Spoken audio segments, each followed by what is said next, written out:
Excel. I know a lot of you are probably cringing, scared to death of Excel, but please let me try and make it a little bit easier for you. I love the Excel program. I have used it for years and years, and it just seems to be getting better. Made a lot of changes to try to make it easier for you. A lot of things are one touch, like some of the formulas.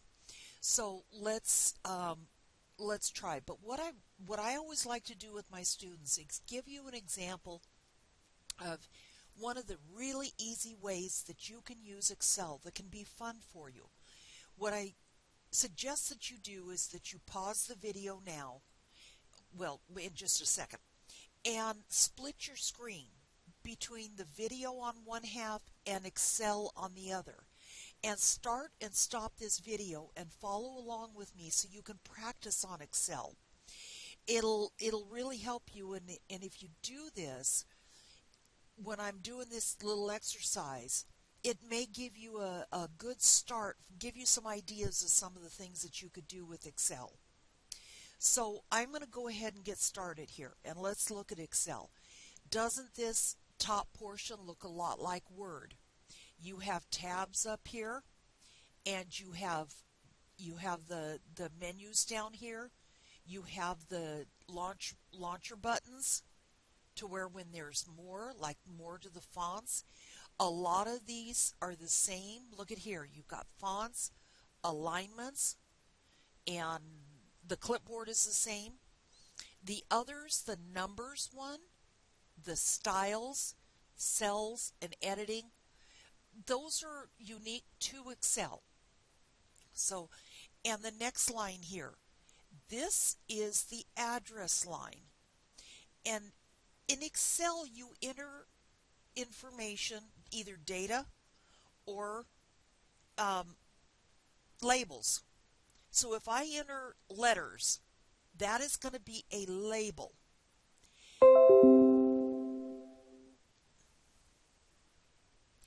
If I enter numbers, that is a value. So you can enter information one of two ways. Look at the alignment, and this is the alignment for the cell. If you enter a label, it is going to be left aligned. That doesn't mean you have to leave it left aligned. I can go up here to the alignment and I can center it, or I can right align it. But the standard default is for a label to be left aligned. In the values, they are right aligned. Now, if you do a combination of numbers and letters, it treats it as, whoops, I did too much there, so you can't see it you can't see all of this in the cell. If it's left aligned, what is it treating it as? It's treating it as a label. So if you have the combination, Excel knows that it's going to be a label. One of the big differences is that the labels, you can't do calculations, of course. It has to be a value in order to do a calculation. So if I click down into this cell right here, and a cell is an intersection of a column, and your columns are labeled A through,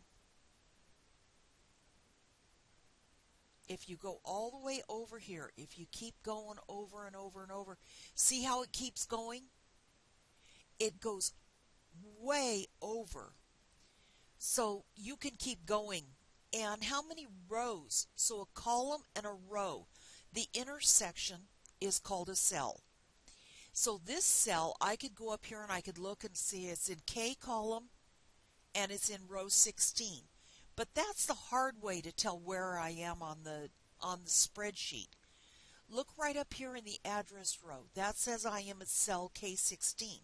If I want to go to cell, say D7, up here in the address cell here, I can type D7 and look. I go up to D7. So how many rows do you think there are? If I take a look and I go in Look at there. There's over 1,000,000 rows that you can put in an Excel spreadsheet. If you ever get that many rows in a spreadsheet, please let me know, because I would sure like to see that. And in order to move around, what I did is I pressed my end and my down arrow, end and my up arrow. If I go end and my right arrow, that goes clear over to XFD column. So however many columns that is. And if I press end and my right arrow, it goes back. So, and what it actually does is if I am on row 7 and there's some data out here, it goes, what Excel does, I pressed end and my right arrow, it goes to the first occupied field.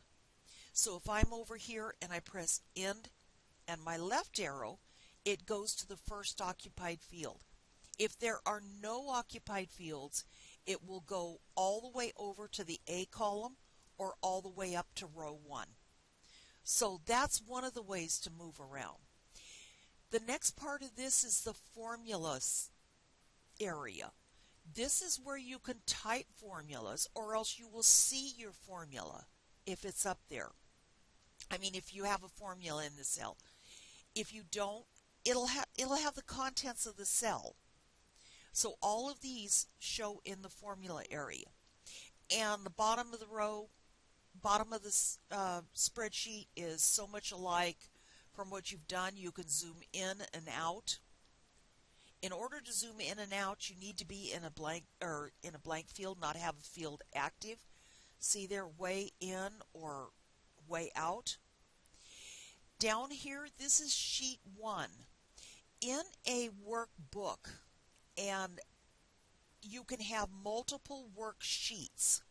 So if I have a budget and I have January and all the way over to December, or no, let's start, if I did January through March, I could make this the first quarter worksheet of a budget. And then if I wanted to keep that different, I can go down here where it says sheet 1, see along the bottom. I can right click and I can rename this sheet and make that the first quarter. Then you see where this plus sign is? Just like if you were on the internet and you can add a new screen, add a new sheet, and I'm going to right click, rename this one to where it's second quarter. Whoops. There. And you can go on and on. You can have as many sheets as you want. So that's just some of the things that you can do.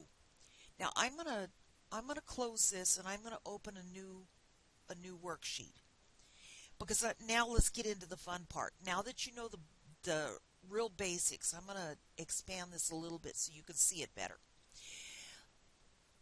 One of the things that I like to do is that I like to show you, if you are getting ready to do a project around the house, whether it be building a kitchen or a fence, you need to know what it's going to cost you approximately up front. So let's pretend that we're building a fence. And this is where you're going to want to have your Excel, your split screen, to where you can go along with me and build this fence. So we're going to need to know what kind of item, or you can put supplies or whatever. You're going to need to know the quantity of them. But you're going to want to spell it right. Okay, you're going to want to know the unit price. So what does it cost for one? And what is the total price?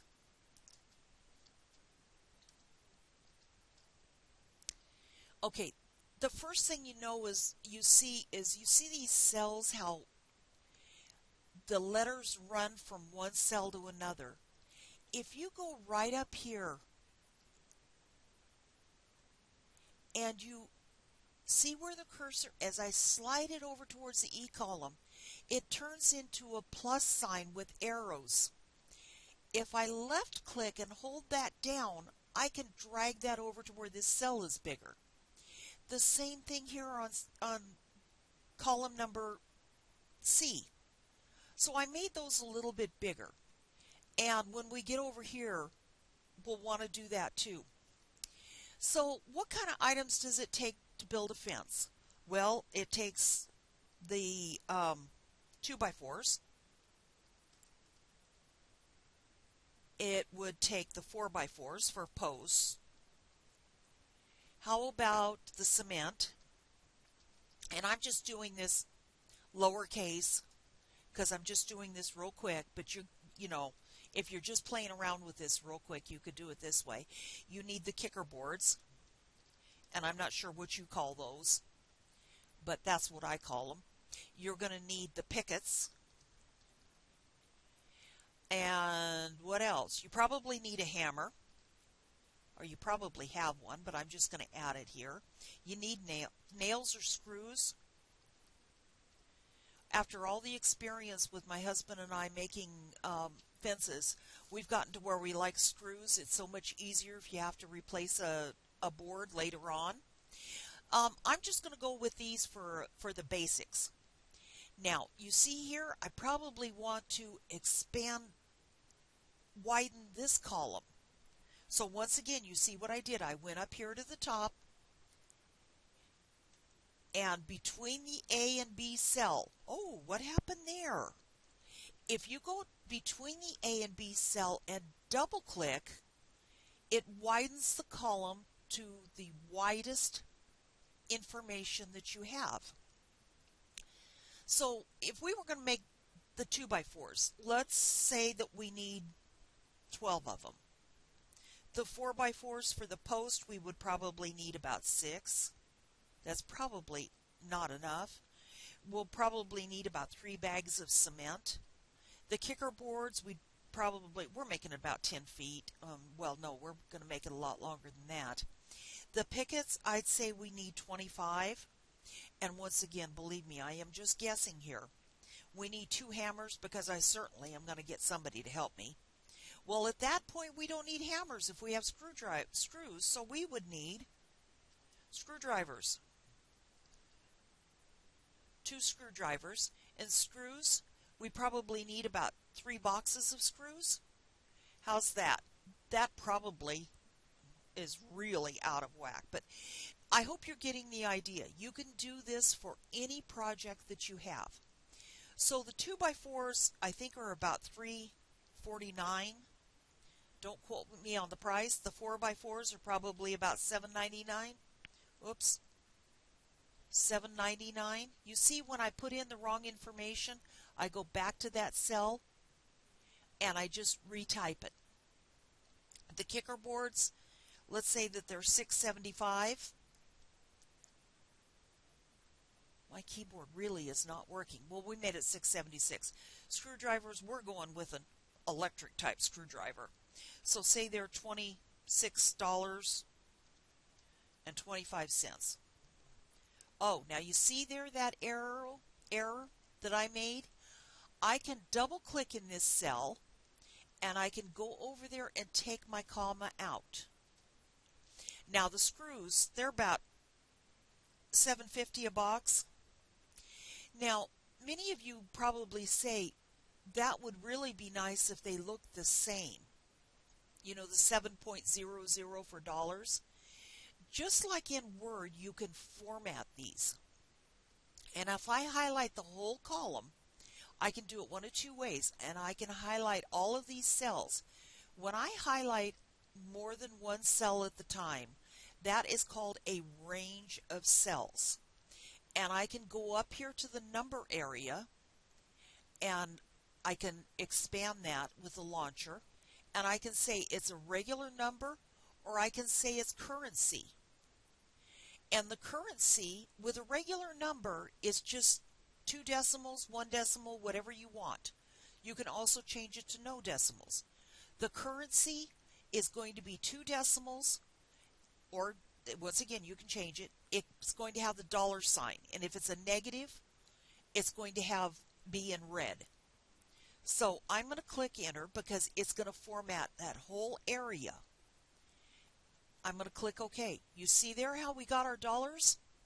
If I wanted the whole column formatted like that, I would highlight, click on the C or the D, whatever column it is, and format that. Now right here, up here in the number group, I could have just clicked on the currency there.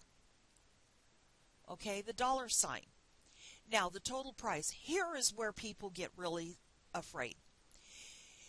But let me show you the easy way to do a formula. If I want to know the total price of 2x4s, what a lot of people would say, the very first thing you do to write a formula is you use the equal sign. Always. It will not calculate until you use the equal sign. And you would probably say 12 times 3.49, right? And what's that? $41.88. $41.88. Well, I'm going to say no, don't do it that way in Excel. Never type in the numbers. What I want you to do is Excel refers to cells. And in order to make the best use of Excel, what you need to do is you need to say the equal sign and click on the first cell that you want to use and multiply that times the second cell. Okay, and the reason for that I'll show you in a little bit, because what I'm going to do on this one is I'm going to do the formula like I just told you not to do. So that's $42. And then we're going to do this one correctly. Equals 2 columns to the left times 1 column to the left. And I'm going to go back up here. There is a little tiny box.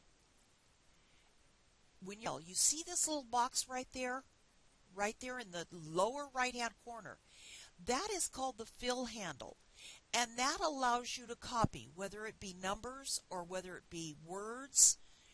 So it also lets you copy formulas. So if I grab that fill handle with my left mouse and drag it down, look at what it does. It copies those formulas, which is wonderful. That is by, and let me show you something here. If you go to the Formulas tab, and you go to Show Formulas, see the formulas here? And what it is doing, I told you that it is relative. It doesn't say B6 times C6. It says 2 cells to the left times 1 cell to the left. So when you copy it, Excel knows if it is a relative formula, it's going to move with the formula. So now this says 2 cells to the left times 1 cell to the left. Same thing all the way down. It moves. Now, if I would have taken this one where I did not use the correct formula, watch what happens when I copy it. That's not right, huh? So that is not the right way to do it. Never type the numbers that you want to multiply. Refer to the cells. Now, what is nice, I have the correct formula up here. I'm going to copy that all the way down and look at what happens. Okay? So I'm going to turn off the formulas because we don't need them right now. And now what I'm going to do, so this is, say we're building a 40-foot fence. And we want to know, okay, well, this is all nice for the individual prices, but how much does it cost altogether? I can do that same thing. I can go equal sign. This plus this plus this plus this plus this plus that plus that. Well, and now when I'm done, I'm just going to press enter, or I could go up here and I could press the check mark. So this fence is going to cost $387. Now, if I hadn't been doing all that talking, think of how fast you could do this to calculate a project. Now, Excel, I'm going to remove that. Pardon my dog barking. Okay, there's another way that you can do this that is much easier than that plus, plus, plus. If you are on your Home tab, right over here at the right, there is what is called an auto sum. And if I click on that auto sum, look at what Excel does. Excel goes all the way up to the first value and down to the last. And if that is the range that you want, then just press enter. That's it. There's the same $387. It does the same thing horizontally. If I click auto sum, you see here how it adds, it figures this, it adds all of the numbers across. It doesn't go to the label, but it goes to all of the values. And if you want to change the formula, change the range of cells, all you would do is click on one, hold your mouse down, and select the correct range. So if I just wanted those two columns, then I could do that. So the last thing on this introduction area is Excel is called a what-if program. And the reason for that is sometimes you get something like this and you say, man, $387 is way too much for a 40-foot fence. So let's see here. The sale ads just came out. The 4x4s are now on sale for $485. What I want you to look at is look at this total price and look at the grand total when I press enter. You see how everything changed? And by using formulas all the way, they will change like this. Say I don't need 25 pickets. Well, 40 feet, pickets are about 6 inches, anywhere between 6 and 12 inches. All I really need is 12. So watch what happens again. This 169 is going to change, and the 374. Look at there. We are now down to $287. So you see how you could use this, and even for repairing an engine, and you could see what difference, how you can use this.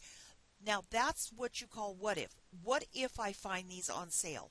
What if I decide to use manual screwdrivers and they're only $2.95 a piece?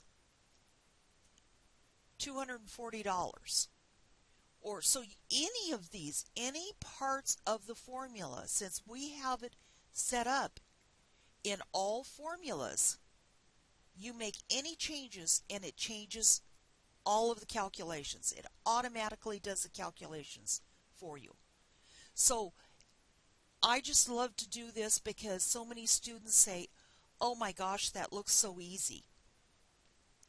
So play with this, even if you have to watch it a couple of times, and play with this simple example. Split your screen and do this, because you'll really, really feel a little bit different about Excel afterwards. So I hope. So if you have any problems with it, get a hold of me and let me help you before we get too far into Excel, so that I make sure that you're understanding what's going on. So, okay, I'm going to start the videos for Excel.